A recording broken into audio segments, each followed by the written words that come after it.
Hello everyone, this is Sachin Kumar and I welcome you all in this class of differentiation for class 12th.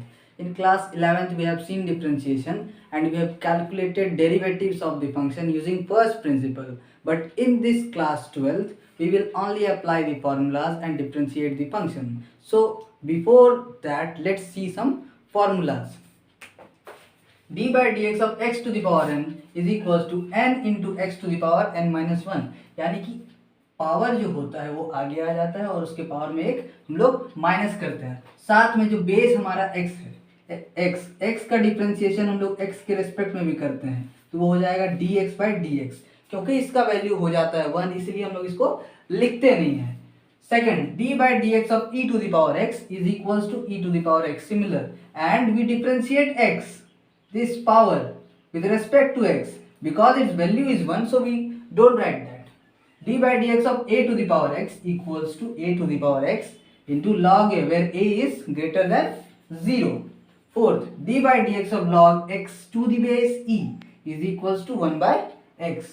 Fifth, d by dx of log x to the base a is equals to 1 by x into log a, and here a is greater than 0 and a is not equals to 1, because if a equals to 1 then value of logarithmic function is 0 and this 1 by x, totally this function will become infinite, not defined. 6. D by dx of sin x equals to cos x. Trigonometric functions derivatives. D by dx of cos x is minus sin x. D by dx of cot x is minus cos x square x. D by dx of tan x is sec square x. D by dx of sec x is sec x into tan x. D by dx of cosec x is minus cosec x into cot x. So in the derivatives of trigonometric, the function starting with c, its derivatives have always negative sign. So let's see here. Cos x, derivatives of cos x is minus sin x. Here is minus sign. Derivatives of cot x is minus cosec square x. Its derivative is negative. And in derivatives of cosec x also, its derivatives is negative, because d by dx of cosec x is minus cosec x into cot x. It is a trick to remember derivatives of all the trigonometric functions starting with c has negative sign. Now d by dx of constant, d by dx of constant value is always 0. d by dx of u into v, यहाँ पर u और v क्या है, दो function है और दोनों product में है, तो डेरिवेटिव्स ऑफ प्रोडक्ट हम लोग कैसे निकालेंगे, एक को रखेंगे बाहर और दूसरे फंक्शन का डेरिवेटिव निकालेंगे। अगर u को बाहर रखे तो हम लोग v का डेरिवेटिव निकालेंगे x के रेस्पेक्ट में dv by dx, plus we will give a plus sign in case of product, and now we will keep v and we will find the derivatives of u with respect to x, that is du by dx. Next, d by dx of u by v means यहाँ पर question rule आ गया, divide वाला, यहाँ पर multiply वाला था, यहाँ अगर डिवाइड में रहेगा तो कैसे करेंगे। So we will keep u first function and we will find the derivatives of the denominator, that is v, that will be dv by dx minus v into du by dx divided by, the denominator is v and we will divide it by square of the denominator. Number 15, d by dx of u plus minus v, अगर plus में रहा और minus में रहा तो same ऐसे ही चलाएंगे। सो पहला फंक्शन का डेरिवेटिव x के रेस्पेक्ट में du by dx plus minus dv by dx, यहाँ पर प्लस माइनस प्लस के केस में भी और माइनस के केस में। अब हम लोग देखेंगे कुछ problems based on this formulas. अब कुछ क्वेश्चन देखने से पहले हम लोग एक चीज समझते हैं, what is the geometrical meaning of dy by dx, what does dy by dx represent. dy by dx किसी भी कर्व का जो टेंजेंट होता है उसका स्लोप को बताता है। अगर हम लोग सपोज करते हैं coordinate system x y, suppose करते हैं ये कर्व, ठीक है, ये कर्व किसका है, एक फंक्शन दिया हुआ y इक्वल्स टू fx, एक फंक्शन गिवन है और इसका ये कर्व है। तो इस कर्व पर जो टेंजेंट बनेगा, इस कर्व पर सपोज करते हैं ये टेंजेंट बना, ये पॉइंट P इसको टच किया, ये टेंजेंट बना, तो dy by dx ज्योमेट्रिकली क्या बताता है, it represent the slope of the tangent to the curve. अब टेंजेंट क्या होता है, the line which touches the curve at a single point is known as tangent to that curve. अब dy by dx is equals to होता है dy by dx हम लोग बोलते हैं स्लोप ऑफ द टेंजेंट, क्या बोलते हैं, स्लोप ऑफ दिस टेंजेंट, इसको और एक चीज और एक नाम से बोलते हैं tan थीटा। अब जब हम लोग स्लोप का डेफिनेशन पढ़ेंगे, what is slope? The slope of A line is the angle made by that line in the positive direction of x axis, यानी कि ये एक्स एक्सिस है, एक्स एक्सिस का पॉजिटिव डायरेक्शन इस साइड होता है, या फिर इसको हम लोग एंटी क्लॉकवाइज डायरेक्शन भी बोल सकते हैं। तो एक्स एक्सिस का पॉजिटिव डायरेक्शन इस साइड में होता है, so that angle made by that line in the positive direction of x axis is known as slope. यानी कि अगर ये एंगल थीटा बनाता है तो द tan थीटा, तो tan थीटा क्या हो जाएगा? इस टेंजेंट का स्लोप। इसको हम लोग dy बाई डी भी बोलते हैं, स्लोप भी बोलते हैं। हम लोग इसको कैलकुलस में स्लोप को dy बाई डी से रिप्रेजेंट करते हैं, लेकिन दोनों का मीनिंग सेम होता है। यानी कि dy बाई डी ज्योमेट्रिकली क्या रिप्रेजेंट करता है? किसी भी कर्व का जो टेंजेंट बनेगा उसके स्लोप को dy बाई डी बतलाता है। अब हम लोग को निकालना है dy बाई डी, ठीक है। हियर गिवन है फंक्शन, पहला फंक्शन गिवन है y is equals to root over x. So differentiating both sides, क्या करेंगे? Differentiating both sides with respect to x. x के लिए x के रेस्पेक्ट में डिफरेंशिएट क्यों करेंगे? क्योंकि क्वेश्चन में गिवन है dx नीचे जिसके रेस्पेक्ट में दिया होगा हम लोग डिफरेंशिएशन उसी के रेस्पेक्ट में करेंगे। सो इधर क्या हो जाएगा? dy बाई dx हो जाएगा, y का डिफरेंशिएशन x के रेस्पेक्ट में dy by dx is equals to d by d x of root x, d by d x of root x. अब हम लोग इसको क्या लिख सकते हैं? d by d x of x to the power 1/2, क्योंकि रूट को जब हम लोग रिमूव करेंगे तो हो जाएगा 1/2। अब हम लोग फॉर्मूला देखे थे d by d x of x to the power n, d by d x of x to the power n is equal to n into x to the power n minus 1। यानी कि जो power होता है वो आगे आता है और उसमें पावर एक घट जाता है। सो यहाँ पर पावर क्या है? हाफ, तो पावर आगे आ गया into x to the power 1/2 minus 1। So ये हो जाएगा 1/2 x to the power minus 1/2। So इसको जब सॉल्व करेंगे तो ये हो जाएगा 1/2 एक्स टू द पावर को पॉजिटिव बनाना तो एक्स को नीचे ले आएंगे डिनोमिनेटर में, यानी कि क्या हो जाएगा 1/2 root over x, 1/2 root over x. अगर 1/2 हटाएंगे तो रूट आ जाएगा। So dy by d x और रूट एक्स का वैल्यू क्या आएगा? 1/2 रूट एक्स। तो इसको देखते हुए हम लोग बी नंबर को सॉल्यूशन भी कर सकते हैं डायरेक्टली, हम लोग बी नंबर का सॉल्यूशन भी डायरेक्टली कर सकते हैं। बी नंबर में क्या है? y equals to root over sine x. तो dy बाई डी एक्स क्या हो जाएगा? dy बाई डी एक्स हो जाएगा, जैसे y equals to root x था तो क्या हुआ? 1/2 रूट एक्स, 1/2 रूट एक्स। तो यहाँ पर x के जगह पर क्या है? साइन एक्स, तो हम लोग इसको लिख सकते हैं 1/2 रूट ओवर साइन एक्स। और हम लोग साथ ही में x का भी डिफरेंशिएशन x के रेस्पेक्ट में करते हैं, यहाँ पर x का भी डिफरेंशिएशन x के रेस्पेक्ट में करते हैं, क्योंकि इसका वैल्यू 1 होता है, क्योंकि सिमिलर फंक्शन, ऊपर में भी x वेरिएबल है नीचे वेरिएबल x, तो ये कट के क्या हो जाएगा? 1 हो जाता है, इसीलिए हम लोग इसको लिखते नहीं है। सो यहाँ पर तो x नहीं है, यहाँ पर क्या है? Sine x. सो हम लोग यहाँ पर d by d x of sine x निकालेंगे, d by d x of sine x. ये हो जाएगा, साइन एक्स का डिफरेंशिएशन क्या होता है? Cos x. अभी हम लोग देखिए तो ये हो जाएगा cos x by twice root over sine x, ये हो जाएगा d y by d x. तो इस तरह से हम लोग निकालेंगे y equals to root over sine x का डिफरेंशिएशन। हम लोग को फर्स्ट प्रिंसिपल इस्तेमाल नहीं करना है, हम लोग को बस फॉर्मूला है हम लोग के पास, उसको डायरेक्ट अप्लाई करके क्वेश्चन को सॉल्व करना है। अब हम लोग क्वेश्चन नंबर सी को बनाएंगे।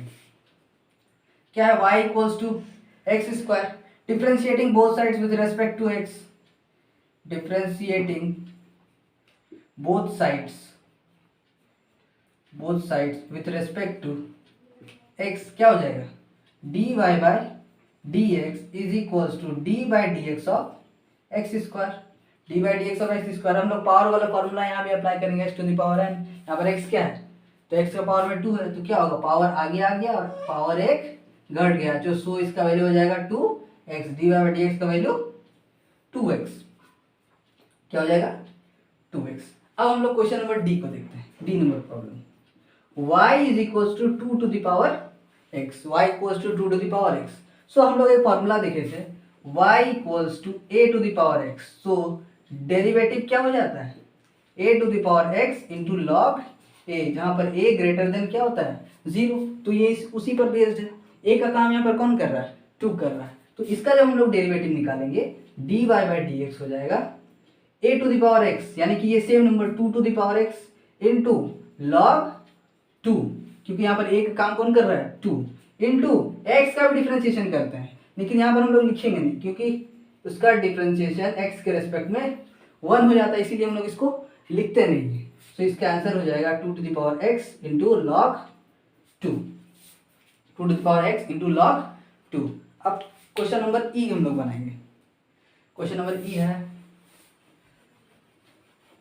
y equals to e to the power sin x, y equals to e to the power sin x, E number problem, y equals to e to the power sin x। हम लोग अभी एक formula देखें कि अगर y equals to e to the power x है तो dy by dx क्या होगा, dy बाई dx होता है सेम, और x का डिफरेंशिएशन x के रिस्पेक्ट में, क्योंकि 1 होता है तो हम लोग लिखते नहीं है, लेकिन यहाँ पर x नहीं है, क्या है sin x है, तो इसका डिफरेंशिएशन कैसे हो जाएगा, dy by dx is equals to e to the power x का होता है e to the power x, तो पावर कुछ भी रहे तो वो पहला तो हो गया, into d by d x of क्या x करते हैं, लेकिन यहाँ पर x की जगह पर क्या है sin x, सो ये हो जाएगा e to the power sin x into d by d x of sin x क्या है cos x, इसको हम लोग ऐसे लिख सकते हैं cos x into e to the power sin x, ये किसका वैल्यू हो जाएगा d y by d x का वैल्यू हो जाएगा e to the power sin x into cos x, या फिर आगे भी लिख सकते हैं। तो इस तरह से हम लोग फॉर्मूलाज का इस्तेमाल करते हुए क्वेश्चन को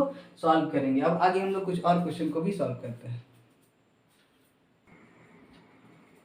अब हम लोग एक चीज को समझते हैं, तो यहाँ पर एक क्वेश्चन हम लिखे हैं y equals to sine 2x plus 1 का होल स्क्वायर। सो यहाँ पर जो ये 2 है वो पावर का काम कर रहा है, बेस क्या है साइन, एंड एंगल क्या है 2x प्लस 1। तो अगर ऐसा क्वेश्चन आए तो डिफ्रेंशिएशन कैसे करेंगे, इसका डिफ्रेंशिएशन हम लोग करेंगे dy बाई डी एक्स के रेस्पेक्ट में अगर करना हो तो सबसे पहले हम लोग पावर का करेंगे डिफ्रेंशिएशन, पावर का, उसके बाद बेस का डिफ्रेंशिएशन करेंगे एंड देन एंगल का।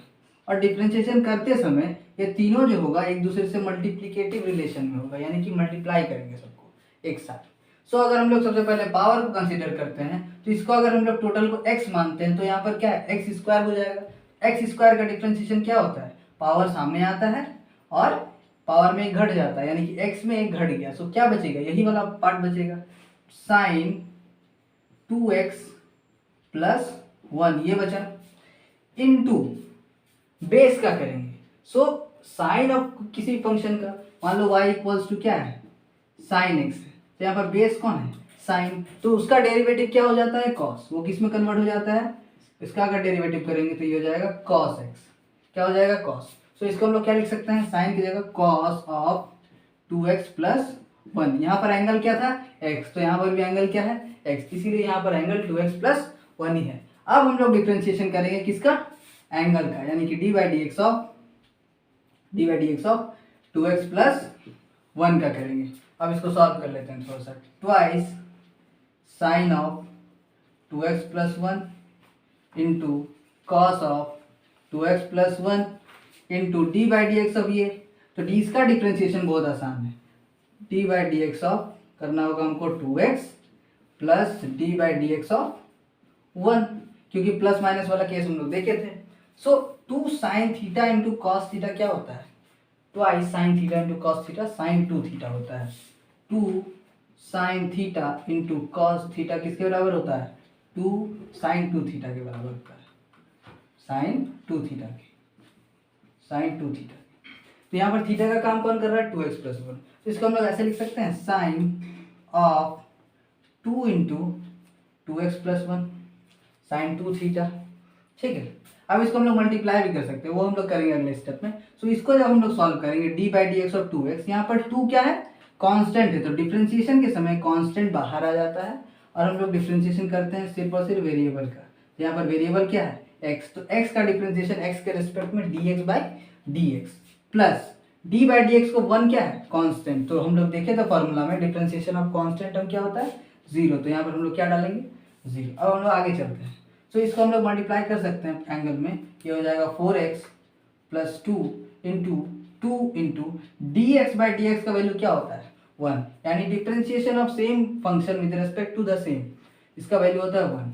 इसको हम लोग ऐसे लिख देंगे 2 को बाहर साइन 4x प्लस 2 यानी इस तरह का क्वेश्चन जहाँ पर पावर भी दिया हुआ रहे, बेस भी रहे और एंगल भी रहे, उसको हम लोग सॉल्व कैसे करेंगे? पहले पावर का कर सकते हैं या फिर हम लोग बेस का भी पहले कर सकते हैं, कोई दिक्कत नहीं, बिकॉज तीनों क्या है, मल्टीप्लीकेशन में है तो आगे पीछे आ जाएगा, उसको हम लोग फिर सिंप्लीफाई करके वैल्यू ऐसा निकाल सकते हैं। तो हम मेरे हिसाब से अच्छा रहेगा पहले पावर का डिफरेंशिएशन, फिर बेस का डिफरेंशिएशन एंड देन एंगल का डिफरेंशिएशन करेंगे, तो उससे क्वेश्चन आसानी से सॉल्व हो जाएगा। तो आज हम लोग डिफरेंशिएशन का इंट्रोडक्शन पार्ट था, इसमें हम लोग फार्मूलाज को देखे। अब अगले वीडियो में हम लोग कुछ और फंक्शन का डिफरेंशिएशन भी देखेंगे, इनवर्स फंक्शन, इम्प्लिसिट फंक्शन।